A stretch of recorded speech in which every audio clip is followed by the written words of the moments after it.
If you're a guitarist and you've listened to Yorushika, you've probably had that moment. You know the one. You hear n-buna's guitar and just think, how? How does he get that sound? Well, you came to the right place. Today, we're going to plug in and really deconstruct that iconic tone, from the big ideas all the way down to the specific pedals. Think of this as your roadmap to capturing some of that magic. Right? It's the question every guitarist who loves their music asks. How does he get that tone that's so clean, but also so incredibly emotional? It's so present in the mix, but it never feels like it's fighting anything. Well, it's not just one secret thing, it's a whole formula, and we're about to break it down piece by piece. And this quote, this really gets to the heart of it. His sound lives in that perfect space between totally clean and heavily distorted. It's all about creating this sonic landscape, a whole world that serves the story of the song.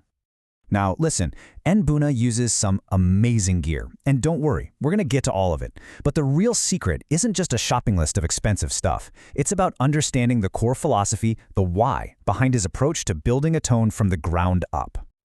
So let's start with that approach. It all begins with 4 foundational principles. And the best part is, these are things you can start trying out on your own rig today to get closer to that Yorushika vibe.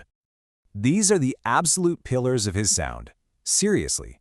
If you can master your pickups, your volume knob, your compression, and how you stack your gain, you're not just copying him anymore. You're learning the language he uses to create his music. First things first, you've got to know your tool. Are you playing a guitar with single coils, like a Strat or a Tele? You're going to get that bright, snappy, kind of jangly, jicky-jockey sound? Or are you working with humbuckers, like on a Les Paul, which are going to give you a much thicker, warmer, more powerful tone? This is square one, your starting point. Okay, now here is where it gets really brilliant. One of his most powerful tone-shaping tools is something every single one of us already has on our guitar. And honestly, this is probably the most important and the most overlooked secret to his entire sound. So instead of just cranking your volume to 10 all the time, try this. Roll it back just a bit, to maybe 7 or 8. See how it shaves off those really sharp, piercing high frequencies? Suddenly you get this unique, warm, almost withered tone that just sits beautifully in a mix. It's not aggressive, it's just perfect. This is absolutely key for his clean and edge-of-breakup sounds. All right, pillar number 3, compression. For n-buna, a compressor isn't just some utility pedal to even things out. Oh no, he uses it for 2 very specific, very musical reasons that are central to his playing style. You know those super intricate, muted, clean picking parts? Compression is what makes every single one of those notes pop with this beautiful clarity. And then, for his lead lines, it lets his cleaner notes just sing forever, tons of sustain, without having to pile on a bunch of distortion. It's all about expression. And finally, for that rich, organic drive sound, he avoids the common trap of just cranking a single high-gain pedal to the max. Instead, he almost always stacks 2 of them.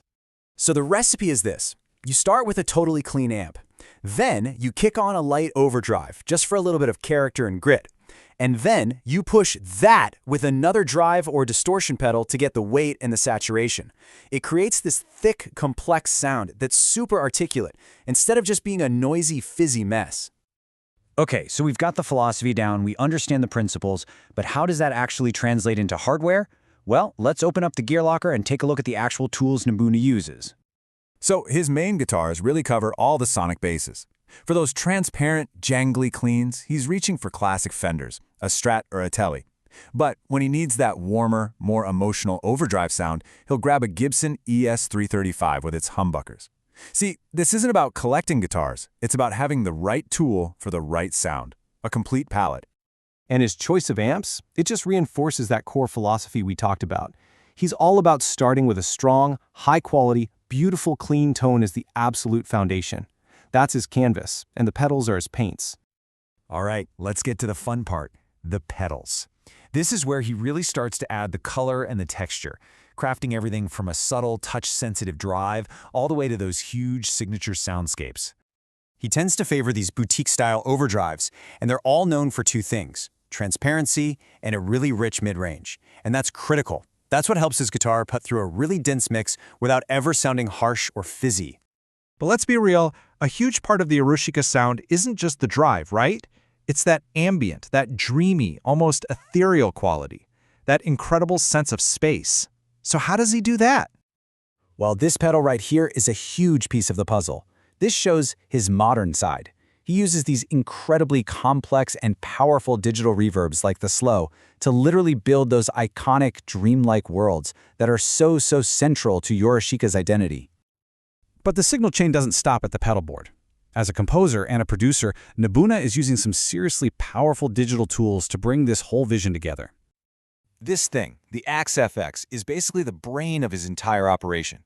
It gives him just limitless flexibility, and maybe more importantly, perfect consistency, whether he's in the studio or on stage. And it's all controlled at his feet with that massive FC12 controller. Okay, so that's a lot of incredible, and let's be honest, very expensive gear. So the big question is, how can you apply these ideas without having to take out a second mortgage? And the answer is, you absolutely do not need the exact same stuff. A Fender Player Strat, a classic Boss Blues driver, an RV6 reverb. These will get you remarkably close in both spirit and function. It's not about the brand name, it's about capturing the idea behind the gear. And really, this is the ultimate takeaway. n-buna's whole approach teaches us that creating a sound is about serving the song. It's about expressing an idea, a worldview. It's not just about collecting expensive toys. So take these principles we talked about, mastering your volume knob, stacking your gains, using compression in a musical way, and use them as a launchpad. Experiment with them, play around, and go discover the tones that are unique, powerfully, and totally yours.